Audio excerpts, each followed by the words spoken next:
Bonsoir à tous, bienvenue à ce nouveau CEOS Live. Ce soir, on est très heureux d'accueillir Yannick Coder. Salut. Salut Yannick, pour notre premier live en français, donc voilà. For the English speaker, we will put some subtitles, maybe next week, something like that, but yeah, for the moment, it will be French. Donc voilà. En français, oui, bah c'est cool aussi de parler un peu en français, en fait, vu Oui, qu'on est... ben, merci de me recevoir, c'est cool. Oui. Alors, comment ça va? Ah, ça va bien en général. Écoute, outre le fait que je n'ai plus de concerts, comme tous les musiciens actuellement à cause d'une certaine pandémie que j'ai entendu parler.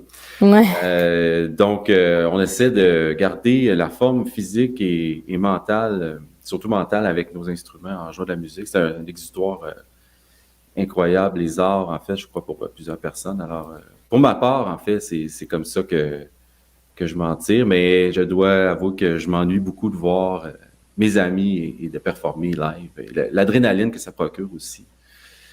Mais il y aura une fin à tout ça. On ne sait pas c'est quand, mais ça va se passer à un moment donné. Ouais, bah on espère. Nous, ça nous manque aussi d'aller voir les concerts et de voir des musiciens passer. Ouais, là, c'est vrai que c'est assez morose en ce moment. Ouais, nous, on a eu un autre presque confinement, là, salle de spectacle fermée, restaurant, bar et tout ça. Alors, tout ce qui est finalement événements aussi, toutes les salles de spectacle, pas les salles de spectacle, mais les salles où on fait des événements, c'est fermé. Alors, c'est impossible de produire quelque chose musical en quelque part, à moins d'aller jouer dans un parc, mais si on veut gagner notre vie, c'est un peu compliqué ces temps-ci. Dans le monde entier, j'en suis persuadé, mais au Québec, c'est ce que je connais, donc c'est ça dont je parle. Ouais, c'est sûr. Voilà, j'avais quelques petites questions à te poser, puis après, tu nous as préparé une petite présentation sur l'improvisation, donc. Oui. Alors moi j'avais déjà on était aussi là pour fêter la sortie de ton bec signature CEOS. Oui, tadam. Le joli bec bleu. Ouais. Moi j'avais une question parce que donc avant tu jouais sur un bec en métal. Oui. Et voilà, je voulais savoir un peu quelles étaient tes sensations de passer du métal au bec CEOS. Qu'est-ce que tu en avais pensé? Comment ça s'était passé? En fait, je te dirais que c'est un des points qui m'a attiré vers le CIOS, pas particulièrement vers le CIOS, mais je joue depuis 25-30 ans peut-être même sur un bec de métal Punzol. J'ai commencé avec un Punzol il y a très longtemps. À un moment donné, il était simplement plus bon. J'ai tellement joué avec. C'est possible de passer à travers un bec de métal, même si c'est presque incompréhensible, mais ça se fait. Alors ensuite, j'ai joué avec un Dave Guardella, qui est en métal aussi. Et pour terminer... Attends, Yannick, on me dit qu'il faut que tu montes ton volume. Apparemment, les gens qui sont en live, ils t'entendent pas trop. Moi, je t'entends bien, mais... OK, non, pas de problème. Est-ce que c'est mieux, là? J'imagine, ouais. OK. Ben, je peux rapprocher le micro un peu de ma voix aussi. Puis j'ai amplement de jeu, là, si je veux monter le son. Ouais, je pense que là, c'est bien. C'est ça, donc, pour terminer, le dernier bec de métal que j'avais avant le CIOS, c'était un Theoani Durga. Et je sais pas pourquoi, à un moment donné, le métal, je préférais le feeling de l'ébonite ou de ça aussi, du CIOS qui est en plastique, mais un peu plus gros, je sais pas. Il y a quelque chose qui me manquait de ça. Puis je joue aussi avec des becs en ébonite. Des fois, je fais des petites gigs de jazz tranquilles où je voulais pas avoir un son trop puissant, plus facile à contrôler parce que les conditions, il fallait jouer très faible en volume. Alors, j'avais ce sentiment que il y a quelque chose qui me manquait avec un bec qui est un peu plus gros finalement qu'un bec en métal, parce qu'un bec en métal, c'est presque toujours plus petit. Alors, la suite, c'est que j'ai entendu parler de SIAS à travers les commentaires de ma chaîne YouTube. En fait, j'avais aucune idée c'était quoi cette compagnie-là. Là, on parle de SIAS, c'est cool, SIAS. À un moment donné, on regarde sur Internet. Là, j'ai communiqué Merci avec... les commentateurs, alors. Oui, ben il y en a plusieurs. Hein. Et j'ai communiqué avec toi et ensuite j'ai essayé plusieurs becs. Et les becs que j'ai essayé au départ, je voyais le potentiel, je pourrais dire. Ce ne sont pas des becs où j'aurais joué avec toujours, bien que j'ai tout de même testé sur des concerts, des fois, des enregistrements, mais je voyais la grosse différence entre les becs. C'est ça vraiment là, qui m'a attiré chez vous. L'espèce de changement qu'on peut faire, adapté à chaque joueur. Alors moi, je savais que je pourrais un jour avoir un bec qui est à ma pointure, qui est à mon goût, en fait. Et on a fini par le trouver avec plusieurs essais-erreurs, mais ça, c'est la formule sur mesure que vous offrez, qui est fantastique. Ben voilà, ça. Donc, je me retrouve aujourd'hui dans la famille SIAS avec grand plaisir. Ben, nous, on est contents de t'avoir aussi. C'est cool. Ouais. Oui, j'avais une petite question sur donc tu pratiques les arts martiaux. Je voulais savoir comment cette activité physique ça avait aussi influencé ta pratique du saxophone. Oui, en fait, il y a des corrélations entre on dit art martial aussi, mais les arts martiaux, entre les arts martiaux et la musique, qui est un art évidemment, au niveau du focus. Ça m'a beaucoup aidé, la concentration, être focus sur quelque chose, le stress aussi. Dans les arts martiaux, alors, un peu hors sujet, mais on a le chi ici qui est dans le ventre, dans le bas du ventre. Ça, c'est le centre d'un pratiquant d'art martial et c'est souvent la zone de stress quand on performe. Alors moi, je me souviens, il y a plusieurs années, j'ai fait un concert devant 250 000 personnes. Alors, je pense que tout le monde a une petite nervosité, un petit trac avant. Ah bon? Et je me suis recentré en pensant à mes cours d'aïkibudo. Donc, c'est très cool. C'est vraiment une belle discipline que malheureusement, ces temps-ci, est impossible à pratiquer à cause que les dojos sont fermés aussi. Alors, on a hâte que ça ouvre à nouveau. Ben voilà, ça vient de France, hein, en fait. Je vous invite à aller regarder ça. Aikibudo, qui est un art de défense incroyable, qui vient des samouraïs. Alors, voilà. Oui, je connaissais pas. Je me renseignerai alors. Ouais. Bon, j'ai une dernière question, puis après, comme ça, on te laissera faire ta petite présentation sur l'improvisation. Oui, je voulais juste rappeler, n'hésitez pas à poster des commentaires, des questions. On y répondra. On répondra à toutes les questions après la présentation d'Yannick. J'avais une dernière question où je voulais savoir est-ce que le fait d'avoir comme ça une grande communauté sur les réseaux sociaux, qu'est-ce que ça t'avait apporté, qu'est-ce que ça t'avais appris sur toi, comment ça t'avait changé, impacté? Plusieurs trucs en fait. Je trouve ça vraiment cool d'avoir une communauté qui n'est pas à moi en fait. Là, on est des êtres humains, tout le monde individuellement, mais je veux dire que les gens qui me suivent et qui apprécient le travail que je fais. Alors, plus que j'ai de gens, en fait, qui me reviennent en commentaire ou des fois, les petits likes aussi, ça fait du bien. Tu sais, on voit, il y a une belle réponse à cette vidéo-là. Alors, les gens ont apprécié. Et le fait d'avoir un partage, en fait, avec une communauté, surtout dans un temps comme maintenant, où je disais tantôt que ça me manque de voir mes amis et tout ça, d'aller jouer avec eux. Quand je pose des vidéos sur YouTube ou autres médias sociaux, mais principalement sur YouTube, j'ai une réponse qui est presque immédiate par rapport au sujet, évidemment, mais lorsque j'ai un bon sujet que les gens apprécient. Alors ça nourrit, en fait. Puis je pense que c'est pas moi nécessairement, tous les YouTubers vont avoir le même discours. C'est vraiment une belle expérience pour moi. Vraiment, vraiment une belle expérience qui va se poursuivre pendant longtemps, je l'espère. Ben ouais, on espère de toute façon. Ouais, cool.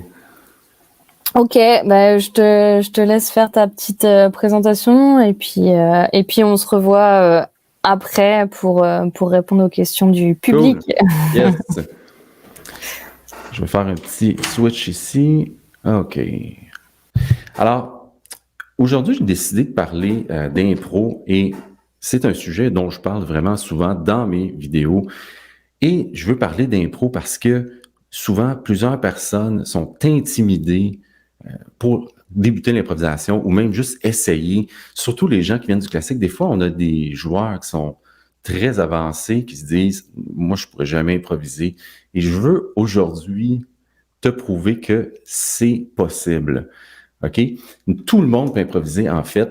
Tu peux t'acheter un saxophone ou tout autre instrument et le jour que tu sais, le moment que tu sais une note, tu sais jouer une note, tu peux déjà improviser. C'est certain que tu vas pas sonner comme Coltrane. En fait, il y a personne qui sonne comme Coltrane en passant. Mais ce que je veux dire, c'est qu'il y a possibilité d'improviser même si tu débutes. Alors, je vais te montrer des astuces, des techniques aujourd'hui qui vont te permettre tout de suite à la fin de cette vidéo de commencer à improviser. Ce qu'il faut savoir, c'est que l'improvisation, c'est un langage en fait. Donc, ça s'apprend comme toute langue. Alors, tu apprends un mot, 2 mots, 3 mots. Ensuite, tu commences à faire des phrases. Ensuite, plusieurs phrases. Et ton discours va être de plus en plus élaboré. Alors, c'est vraiment la même chose. Vraiment la même chose. La musique étant un langage en soi. Alors moi, ce que je conseille toujours, c'est de commencer avec quelque chose de très simple, évidemment, à suivre comme track ou si tu as un métronome, mais c'est peut-être un peu plus encourageant si tu suis une track. Il ne faut pas toujours prendre des backing tracks parce que ton time, à un moment donné, le rythme peut écoper. Là. On a tous un peu souffert de ça parce que c'est vraiment plus trippant de jouer avec des tracks, là, qu'on se le dise, ou avec un band, mais non, ces temps-ci, c'est impossible. Mais c'est important aussi de travailler avec le métronome. Alors là, je m'éloigne un peu de mon sujet.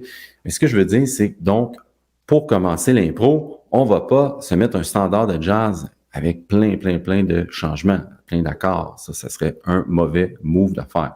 Ce qu'on va faire, c'est qu'on va prendre soit un vamp. Un vamp, c'est un accord, en fait, sur une section rythmique qui va jouer toujours le même accord. OK, ça, ensuite, on peut improviser sur une gamme, 2 gammes, 3 gammes, une note, plusieurs notes aussi. Mais là, aujourd'hui, moi, j'ai décidé de prendre une forme de blues très simple. Alors, ça va être un peu le même principe que le jam, que le vamp, en fait. On va improviser sur un blues en sol pour le sax ténor. Alors, c'est un fa concert. Et si tu joues du sax alto, ce sera un en ré pour toi. Alors, sol pour le ténor, fa pour les instruments à concert et ré pour l'alto. Alors, ce que j'ai fait ici, que tu peux voir à l'écran, c'est que j'ai écrit la progression. Je l'ai fait juste par souci de savoir où s'en vont les accords, mais on va pas se fier à ça aujourd'hui. On va pas se fier à ça aujourd'hui. Pourquoi? Parce qu'on va prendre une note pour commencer. Alors, peu importe ce qui se passe en arrière avec la section rythmique, ça ne dérangera pas trop. Et ce qu'on veut faire, c'est de se rendre à la gamme de blues. OK? Ce qui est cool avec la gamme de blues et la progression de blues, c'est que tu peux utiliser essentiellement la gamme de blues pour improviser sur toute la forme. C'est certain que c'est pas idéal parce qu'on n'entendra pas tous les accords, mais quand tu débutes, la gamme de blues, c'est 6 notes. Alors, tu apprends 6 notes et tu peux déjà improviser sur la forme de blues. Mais il y a une façon d'y arriver et c'est ça qu'on va regarder dès maintenant. Ce que je vais faire, dans le fond, c'est que je vais jouer avec une note qui est pour moi sol, qui est, je pense que la note la plus évidente, mais ça pourrait être n'importe quelle note de la gamme de blues. Peut-être pas la quinte bémol qui est un petit peu plus une note de passage. Là.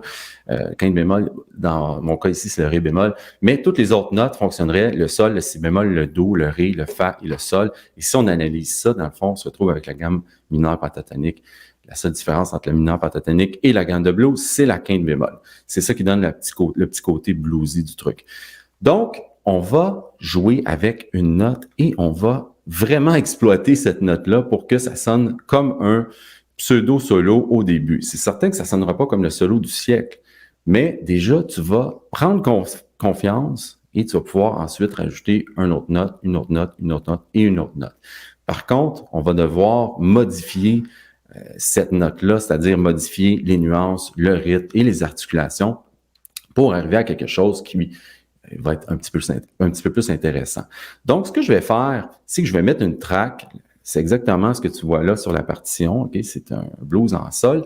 Et je vais m'amuser avec la note sol en utilisant des rythmes simples. Je ne vais pas aller plus loin que les croches. Si je le fais, là, je ne fais pas exprès, ça va être peut-être une petite note par-ci par-là, parce que des fois, je m'emporte puis je ne m'en rends pas compte, mais je vais essayer d'utiliser des rythmes simples, soit des blanches, des noires ou des croches.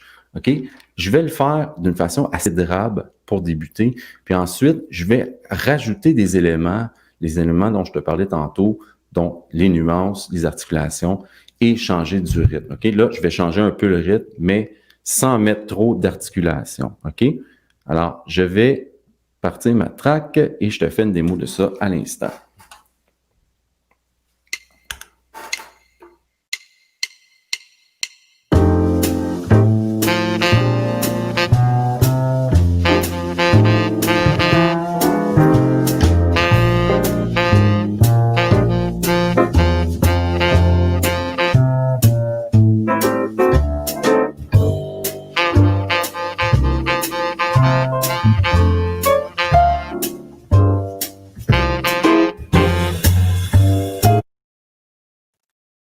Alors, si tu as vu, comme je disais tantôt, c'était pas le solo du siècle. Par contre, on a déjà un début d'improvisation.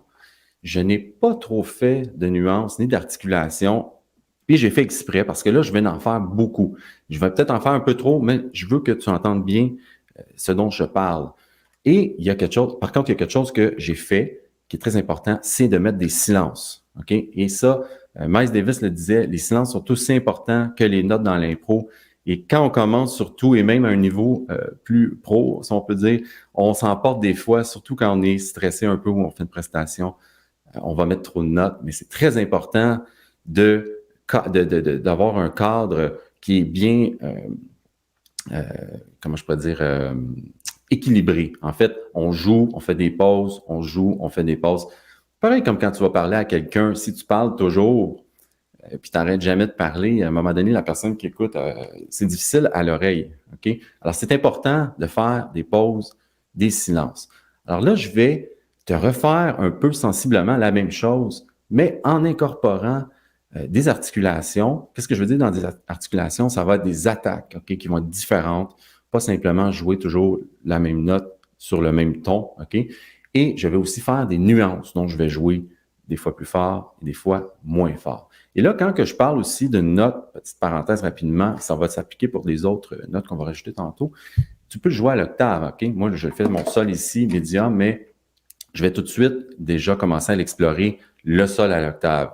Alors, si je fais qu'une note, dans le fond, pour le saxophone ici, ça va m'en donner deux, parce que deux sols qui sont facilement atteignables si on ne parle pas des altissimo. Alors, je te fais pratiquement le même exemple, mais en ajoutant des nuances, l'octave, et en changeant et en mettant des attaques. OK? On passe ça.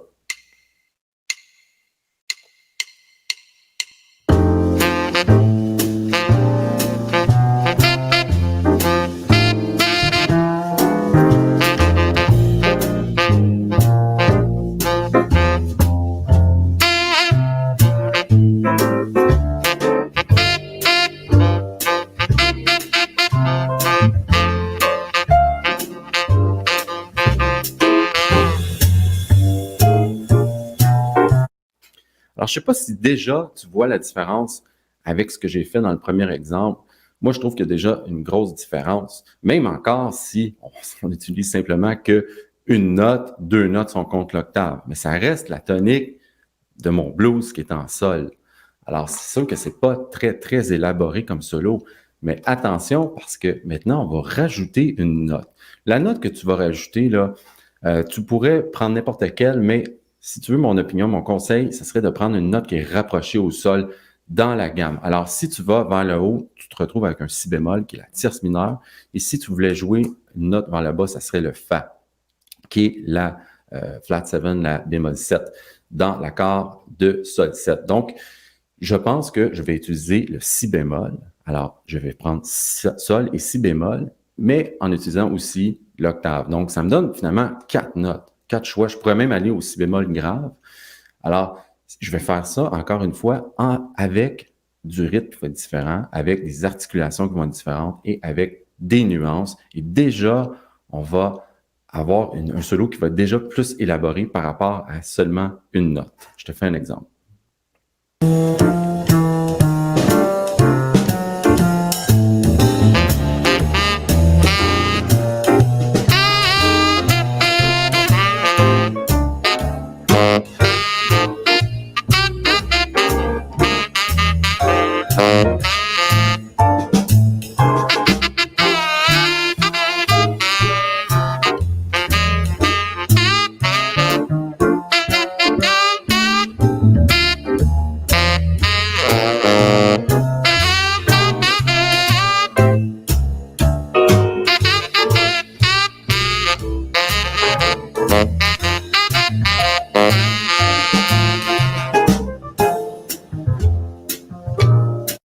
Là, j'espère que tu commences à entendre la différence. Vraiment, là, j'ai utilisé sol et si bémol. J'ai triché une fois sans m'en rendre compte. J'ai joué le do grave, là, désolé. Des fois, c'est les réflexes qui reviennent.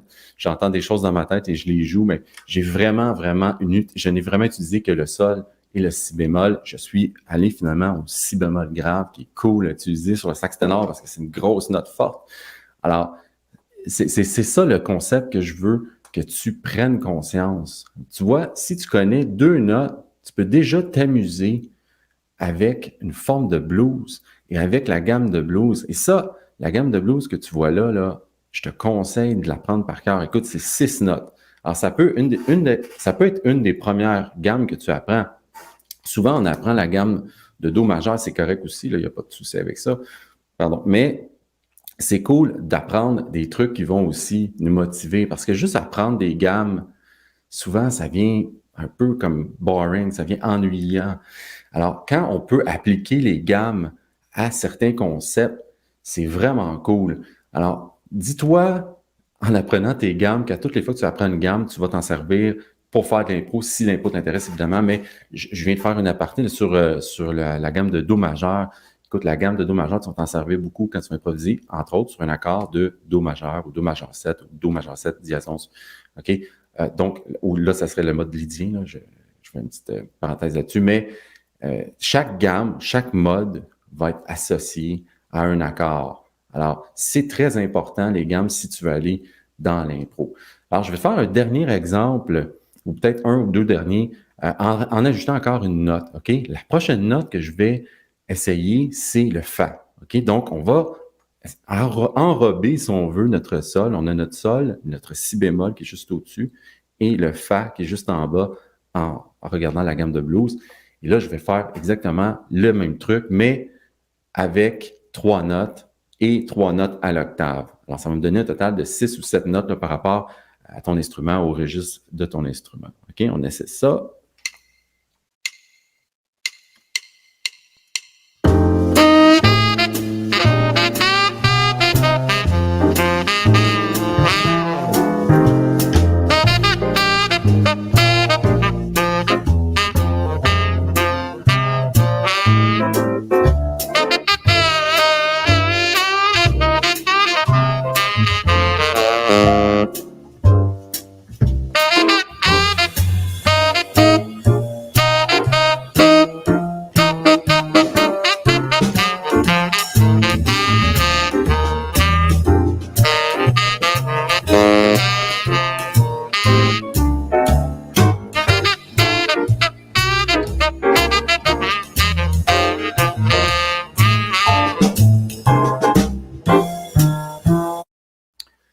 Donc là, 3 notes. Ultimement, tu vas continuer à pratiquer comme ça en ajoutant une autre note, une autre note, une autre note, pour un total de 6 dans ta gamme de blues au complet. Et là, ensuite, tu pourras t'amuser à improviser sur toute la forme avec la gamme de blues dans son entité. OK? Je te fais un dernier exemple. Là. Je vais essayer de garder ça assez simple avec des rythmes qui ne vont pas dépasser les croches. Je vais essayer, je te promets rien. En utilisant toute la gamme, OK? Et en faisant des pauses, des nuances et des articulations qui vont être différentes. OK? Donc, un dernier exemple avec la gamme de blues au complet.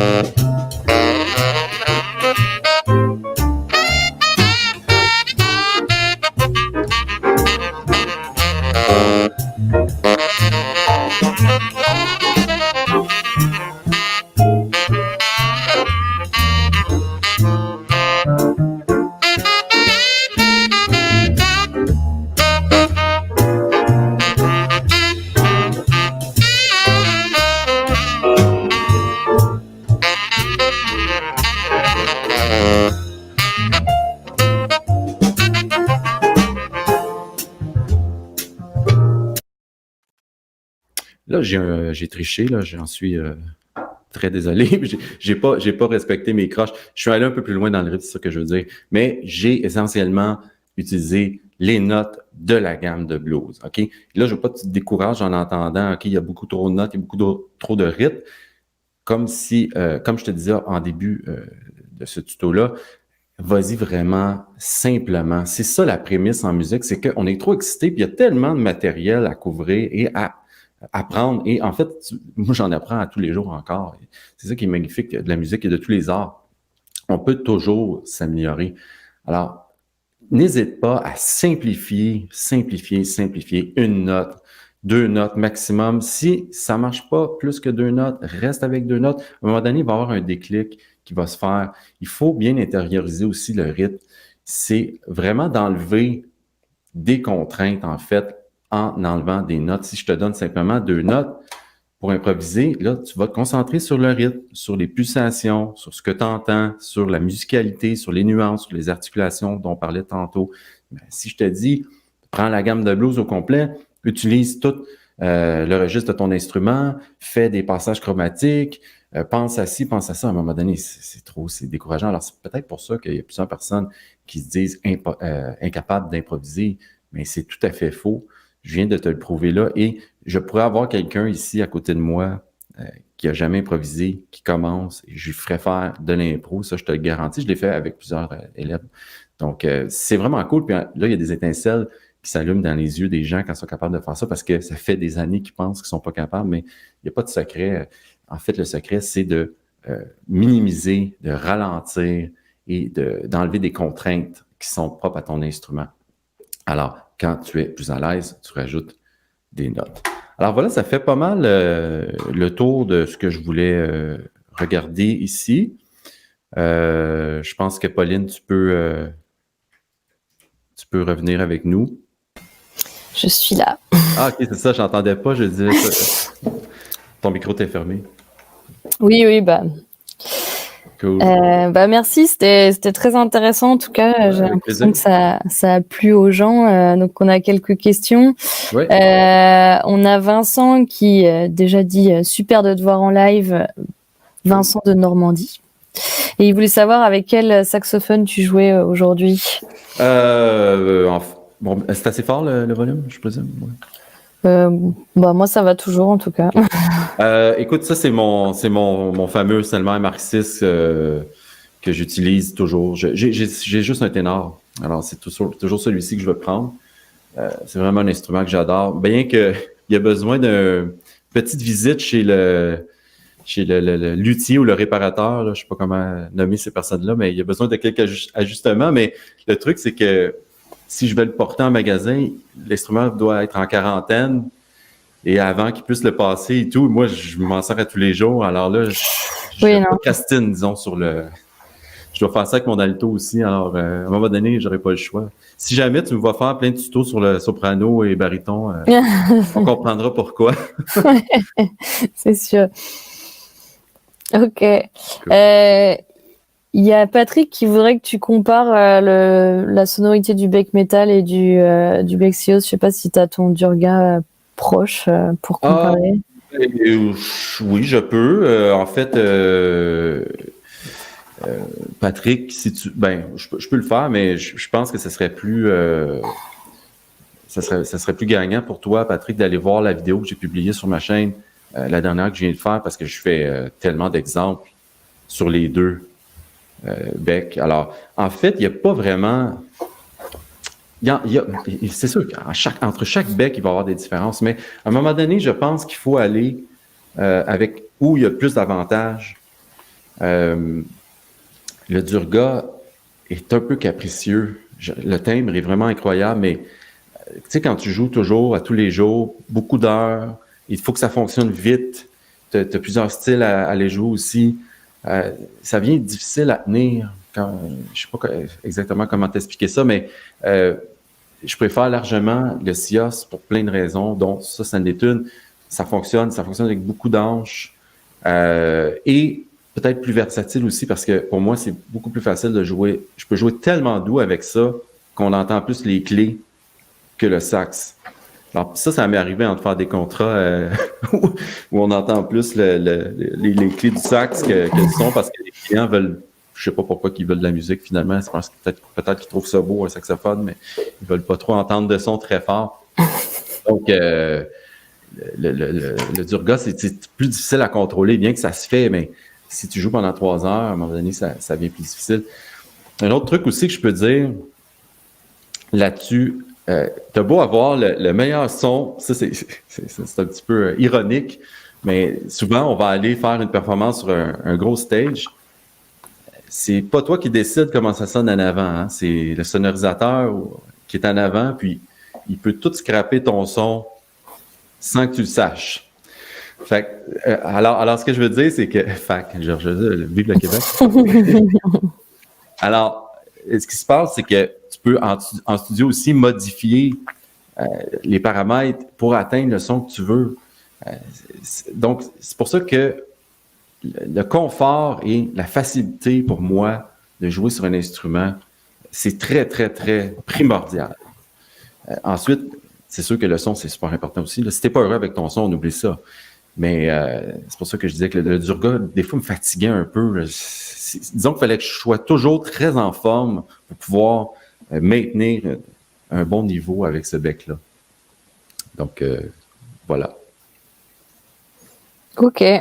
Alors, on a une question de Pierre qui dit « Bonjour Yannick, as-tu une ange signature ?» On parle de légère, sûrement. Je sais, ouais. Qu'est-ce que tu joues comme ange, du coup? Là, ici, j'utilise une Van der Ren Java 3. Rouge. je vacille entre les rouges et les vertes. Sur mes autres saxophones, j'utilise des anches légères, signature. Le ténor, je l'ai fait pendant un moment et je suis revenu au roseau.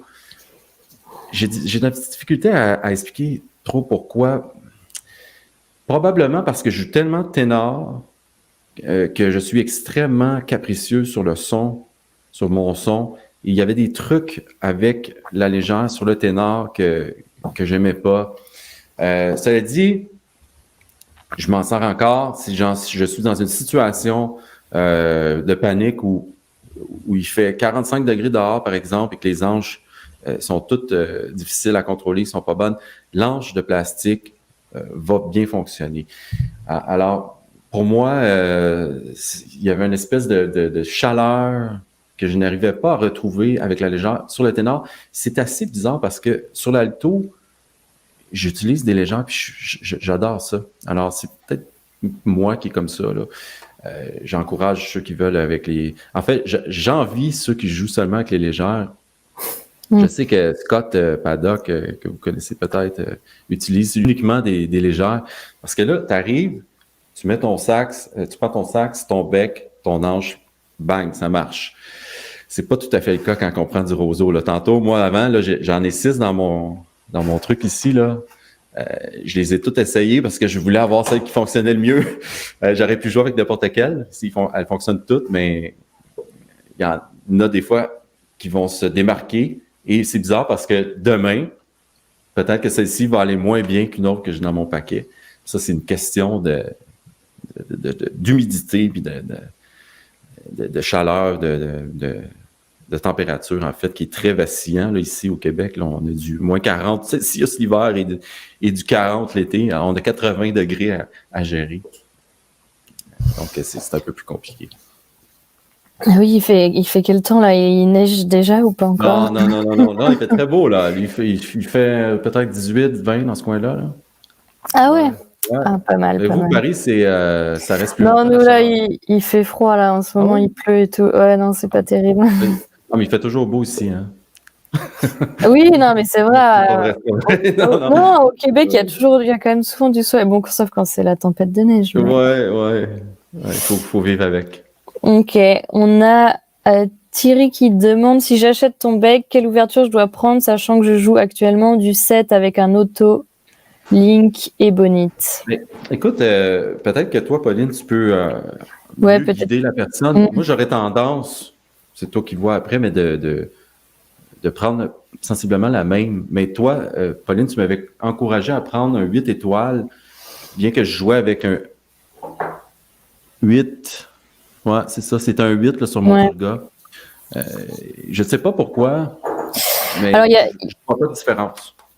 Bah, il y a deux choses. En fait, c'est vrai que les becs SEO sont quand même faciles à jouer. Donc en fait, on a tendance à avoir l'impression qu'ils sont plus fermés que ce qu'ils sont réellement. Donc c'est pour ça qu'on a aussi tendance à conseiller au moins une demi-ouverture de plus que celle habituelle. Et là, en plus, comme ton bec a quand même un plafond assez élevé, ça va avoir, enfin, on va avoir aussi tendance à sentir qu'il est un peu plus fermé parce qu'il y a moins d'espace entre, il y a moins d'espace à remplir par l'air parce que c'est direct, c'est assez serré, on va dire. Donc Thierry, j'aurais tendance à vous conseiller plutôt du 7 étoiles, ouais. Bon, c'est bon. Voilà. 7 étoiles. Ça répond à la question. J'ai beaucoup de questions à ce sujet d'ailleurs depuis quelques jours. Des gens m'écrivent. Oui, maintenant tu fais du service client SEO. Ouais, c'est ça. Ouais. Alors il y a Pierre qui dit, est-ce que ton bec SEO c'est dédié au ténor? Celui-ci oui, mais là oui. On travaille déjà là, donc c'est mon prochain projet là avec vous. Pauline, c'est que là j'ai pas eu beaucoup de temps les dernières semaines, mais tu m'as déjà envoyé un bec d'alto, un bec de soprano. Alors faut que tu me dises ce que tu en penses. Ouais, c'est ça, on va travailler ça, mais j'aimerais vraiment avoir SIOS pour mes 4 sax. Même sur le baryton, là, ça doit être fou la puissance qu'on peut avoir avec. Parce que ça, c'est puissant, ce bec-là, c'est vraiment fou. C'est aussi un avantage que j'aime. En fait, je peux jouer tellement fort que ça me fait mal aux oreilles et je peux jouer très, très, très doux, comme je disais tantôt, et d'entendre mes clés. Alors, c'est incroyable quand même tout le range qu'on peut obtenir avec un bec. Ça veut dire que je peux aller faire une petite gig, un petit job de contrat de jazz très, très doux. Et je peux aussi aller faire une grosse scène avec une section de cuivre où là, il faut vraiment envoyer la patate. Ça peut l'offrir. En fait, moi, ce que j'aime pas d'un bec, c'est quand il y a de la résistance. Quand je souffle, j'ai l'impression que le bec me bloque. Ça, c'est vraiment frustrant parce que c'est comme si tu peux pas offrir le plein potentiel de ce que tu peux donner. Alors pour moi, ça, c'était très important, mais je pense que c'est réussi, là. Ça l'envoie la patate. Oui, donc petit spoiler, des becs sont en préparation pour les autres saxophones. Ouais, cool. Ok. Est-ce qu'il y a d'autres questions? Non, après il y a des petits commentaires. On a LLLMMM qui dit bonjour Yannick, super ces morceaux, bon son, contente de t'entendre en live depuis la France. Avec plaisir. Merci de partager avec nous ce moment. Et puis voilà, il y a aussi Rodolphe qui dit chouette de te voir en direct Yannick. Ouais, je devrais en faire plus de live sur ma chaîne. Là. C'est dans les projets. Ouais. Ouais, bah c'est bien. Après, on peut discuter. Il y a des questions. Voilà, c'est. Ok. Ah si, moi j'avais une dernière question. Je voulais savoir comment tu t'étais décidé à faire une chaîne YouTube. Comment ça s'était passé? Oui, en fait. Comme je disais tantôt, le partage avec la communauté, c'est très cool. Mais le fait de partager mon savoir, c'est une chose. Mais évidemment, je vends aussi des formations sur mon site web, ce qui me permet de vivre aujourd'hui, même en temps de pandémie. J'en suis très, très heureux, très reconnaissant. Il y a beaucoup de personnes, merci pour le site web. Oui, voilà, c'est le lien sur votre écran. Il y a beaucoup de gens sur ma chaîne qui achètent mes formations et vraiment, là, je remercie tout le monde. C'est très cool. Puis j'ai des bons commentaires, c'est pro, j'apprends, mais même à ça, il faut quand même qu'il y ait des gens qui fassent le move et qui achètent. Et des fois, on a peur de faire confiance à quelqu'un. Mais donc, moi, je fais des tutos sur YouTube. Comme là, mon modèle d'affaires est utilisé par plein de gens. Là, je suis pas original tant que ça. Là, mais je veux dire, YouTube me permet d'aller chercher plein de gens. Et il y a une certaine partie de ces gens-là qui apprécient mon travail et qui veulent aller encore plus loin. Alors, ils achètent mes formations, j'en ai quelques-unes là, sur l'impro, entre autres, ce dont j'ai parlé tantôt, mais beaucoup plus poussé, évidemment. J'en ai une sur le son, le rythme, j'ai des combos aussi, les trios, j'en ai sur les standards de jazz où on va vraiment, vraiment en profondeur. On analyse le thème, on analyse les accords, on analyse l'improvisation. Je te montre comment moi, j'approche ce standard-là. J'offre aussi du coaching. Ça aussi, j'en fais de plus en plus, puis c'est cool. Ça, c'est la façon dont je vis aujourd'hui. J'en suis extrêmement reconnaissant. Et voilà, ma chaîne YouTube me permet d'avoir cette tribune-là parce que même si j'avais mon site yannickcodersaxophone.com, mais sans YouTube, il n'y a personne qui me connaîtrait. J'aurais ma soeur et ma mère qui auraient acheté mes formations, puis je les aurais remboursées sûrement. Alors, ce que je veux dire, mon message, c'est de dire que je suis très reconnaissant de ça et je remercie beaucoup les gens qui m'encouragent et qui apprécient le travail que je fais. Ouais, donc n'hésitez pas, hein, le site il est marqué ici. Je pense que vous avez eu un petit aperçu des formations de Yannick qui sont très intéressantes. Ouais, merci beaucoup. N'hésitez pas. Alors, on a quelques questions depuis. Il y a encore Pierre qui nous demande alors comment choisir son bec SIOS. C'est une vaste question là. Je ne sais pas si on va pouvoir y répondre en quelques minutes. Est-ce que tu veux y aller, Pauline, ou je pense que Pierre, si tu veux des conseils particuliers pour choisir ton bec, alors tu peux appeler SIOS ou envoyer un mail à contact@sios.co et je pense qu'on pourra répondre plus en détail par rapport à tes besoins, ce que tu recherches. Si je peux ajouter, sur votre site Internet qui est magnifiquement construit, il y a des outils avec certains joueurs, Chris Potter, Michael Brecker, Ben Webster, il y en a plein. Alors, s'il y a un type de son qu'on aime, moi, je m'étais beaucoup amusé à faire ça. Le site suggère certains becs un peu similaires, si on veut. Alors ça, c'est vraiment cool. Et d'aller écouter les joueurs, si tu écoutes moi, ou Scott, ou Chad, si tu veux sonner comme telle ou telle personne, c'est certain que tu vas peut-être t'aider en utilisant le même matériel. Encore une fois, le son, c'est toi qui le produis. Moi, je lis le bec de Chad et je ne sonne pas du tout comme Chad avec. Je sonne plus comme moi maintenant avec celui-ci, mais c'est plus facile de jouer avec celui-ci pour moi qu'avec celui de Chad. Mais je pense qu'un bec, c'est un outil, tout est un outil, le sax, les hanches, la ligature, le bec, c'est un outil pour arriver à ton plein potentiel. Mais le son, c'est toi qui le produis. Ça, il faut garder ça en tête. Après, tu t'entoures de bon matériel, comme un pilote d'automobile qui fait une course avec une Ferrari, même si tu mets le même pilote dans une petite voiture à 10 000 $, probablement qu'il va arriver dernier. Mm-hmm. Mais il va faire probablement des bons coups dans la piste, mais les outils permettent à la personne de performer au meilleur de son potentiel. Mm-hmm. C'est vrai, c'est bien résumé.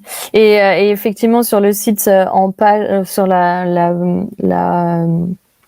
première page, il y a un lien vers le profil sonore aussi où on pose quelques questions. On peut choisir des adjectifs qui décrivent le son qu'on recherche et à la fin, on a des suggestions de bec aussi. Mais en tout cas, faut pas hésiter aussi à contacter le service client de SIOS qui est très réactif. Oui. Sylvie et Brian seront toujours là pour répondre aux questions. Alors, j'ai une question d'Adrien. Salut Adrien. Est-ce que Yannick a senti une différence au niveau du pitch? Non. Ok. Voilà. J'ai pas. Chaque bec a une petite adaptation, mais le pitch, non. C'est en fait, lorsque j'ai senti une différence au niveau du pitch, c'est quand j'ai changé pour mon marxiste. Avant, j'avais un Super Action série 2. Là, je te parle d'il y a 25 ans. Et là, quand j'ai changé sur ça c'est une vieille armoire, là. C'est 1956, là. Alors, c'est pas juste un marxiste, mais sans s'en rendre compte, on s'adapte et on va aller comme corriger, à force de jouer avec un instrument, on va aller corriger certaines notes qui sont un petit peu out of pitch, mais maintenant, je m'en rends plus trop compte pour vrai. Là. Et même, c'est drôle parce que le cerveau fait le lien. Quand j'ai mon sax soprano, par exemple, ou mon alto, c'est évidemment pas le même que le ténor et le pitch est différent. Et on dirait que je suis centré, je suis sur un autre instrument et je m'adapte aussi. Alors, c'est vraiment une question de pratique aussi, là, pratiquer avec un tuner sans un accordeur, sans virer fou, hein, parce que si on joue toujours avec l'accordeur, ça bouge toujours là, un sax. Là. Il y a des micros. La ligne qui elle est au milieu, toujours, là, je te lève mon chapeau, là, des fois, on va se crisper dans l'aigu.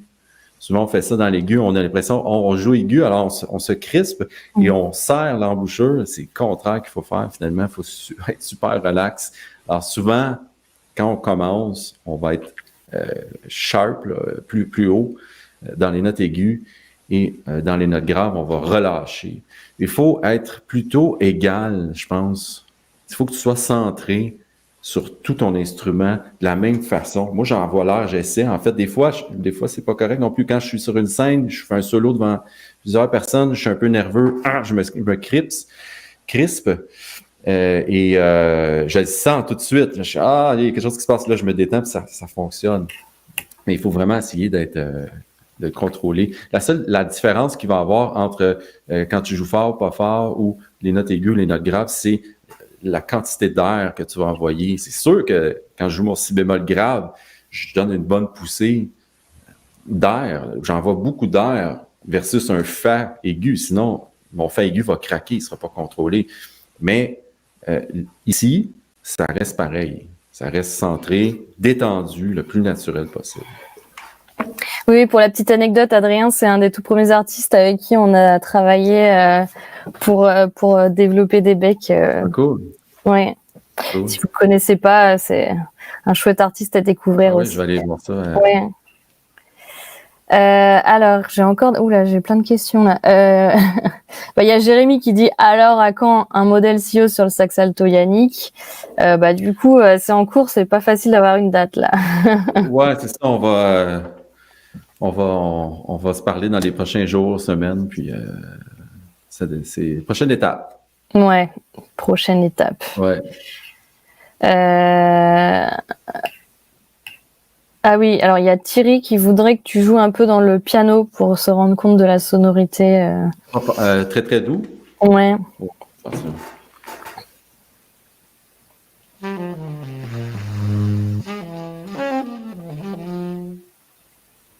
Vous entendez? Ouais, du coup, on n'entend plus trop. Ah, pour vrai? OK, mais ouais. Je vais jouer fort, puis je vais diminuer ensuite. Ouais, OK.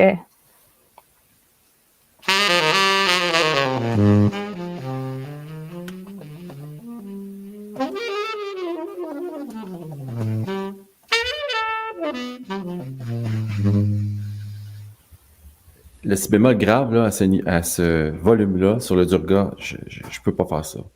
En fait, je vais réussir des fois, mais le son va être tout petit. Là, c'est que le son reste de la même grosseur, même si je joue doux dans le grave avec le SIOS. C'est vraiment cool. On l'entend très bien sur la vidéo que j'ai faite de comparaison sur ma chaîne, là. Même moi, quand j'ai réécouté, j'ai tout de suite vu, je m'entends forcer un peu. Je travaille plus fort avec le Durga, en fait. Alors, pour jouer doux, j'ai fait beaucoup d'exemples là, dans la vidéo, là, doux, là, avec les deux becs. Alors, tu pourras aller écouter ça si tu veux, Thierry. Ouais, la vidéo, elle est bien complète. Je pense que ça vaut le coup d'aller la voir. Ouais. Alors, il y a oula, désolé, c'est compliqué à dire. André qui dit j'ai du mal parfois à détacher la ligature du bec après avoir joué. C'est peut-être moi qui le fais mal. Peut-être un manuel peut être utile. Alors, j'imagine que c'est la ligature SIOS. Ouais, c'est vrai qu'effectivement, si on essaye de la tirer comme ça d'un coup, ça passe, c'est pas terrible. Il vaut mieux la tourner en fait. Mais peut-être qu'on devrait. Tu vois, moi j'ai. Ah, toi, tu fais comment? J'ai jamais. Ben, en fait, j'ai jamais. Tu l'enlèves pas. Exactement. Je joue jour et nuit. Non, j'ai jamais expérimenté ce que dit monsieur ici. C'est certain que je vais tenir mon hanche, là. Je vais essayer de me mettre dans la caméra. Je mets mon pouce sur l'hanche en bas ici qui dépasse, mais je pense que peut-être que je tourne un peu, ouais. Je fais pas ça comme ça. Je vais tourner un peu. Ouais, c'est le mieux, ouais. Ça, c'est un autre truc hein, que j'aime vraiment de SIOS. C'est les ligatures que une seconde, bang, on est prêt à jouer versus la petite vis. Pour moi, en tout cas, ça, je trouve ça cool parce que des fois, je change d'hanche en plein milieu d'un contrat parce que je suis pas content de mon hanche ou peu importe. Alors, ça se fait vite, le switch. Ça va très vite. Et ce qui est cool aussi, mais ça, c'est accessoire, là, on s'entend, mais on peut changer de couleur. Vous savez, tu sais, les Bexias, tu peux le prendre la couleur que tu veux, mais moi, j'ai plein de ligatures de différentes couleurs. À tous les jours, je joue avec une nouvelle. C'est comme changer de vêtements, je présume. C'est juste un petit plus qui est cool.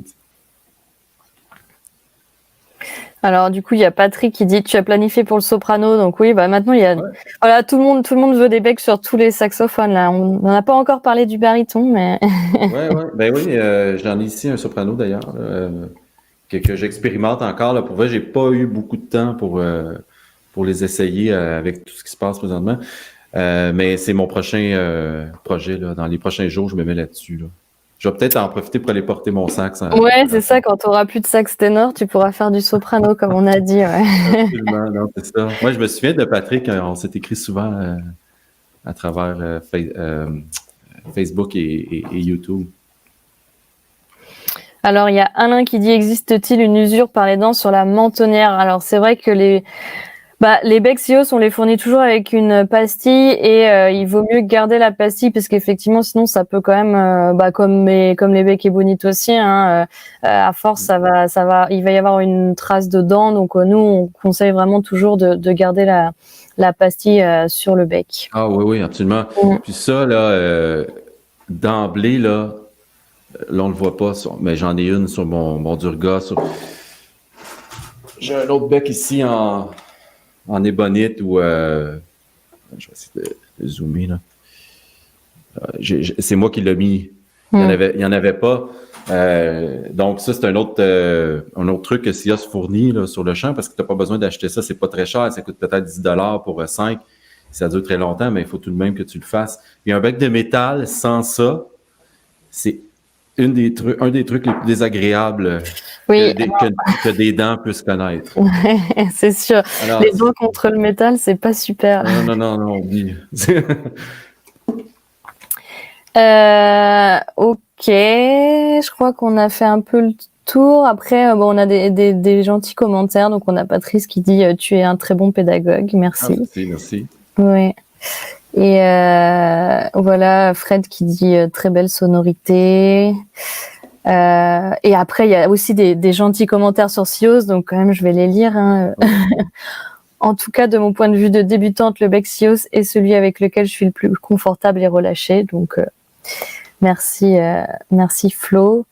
Et j'avais vu autre chose. Bon, merci. Ah oui, et Jean-Christophe qui dit je confirme, super à l'écoute et super patient pour aider à trouver ton bec. Merci pour ces gentils commentaires. Confirmé.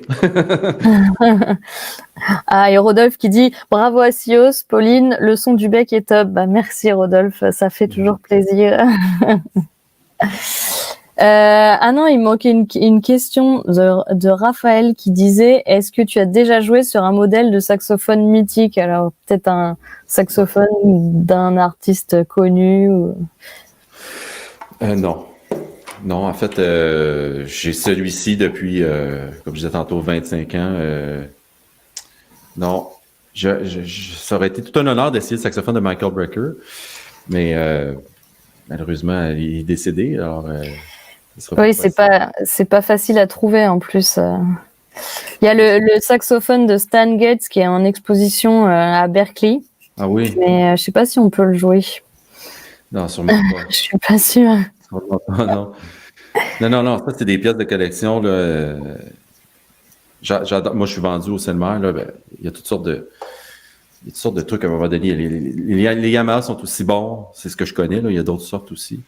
Mais à un moment donné, c'est juste comme on préfère une marque à une autre, puis c'est comme ça. Merci Yannick, en tout cas c'était vraiment intéressant. On était très contents de t'avoir.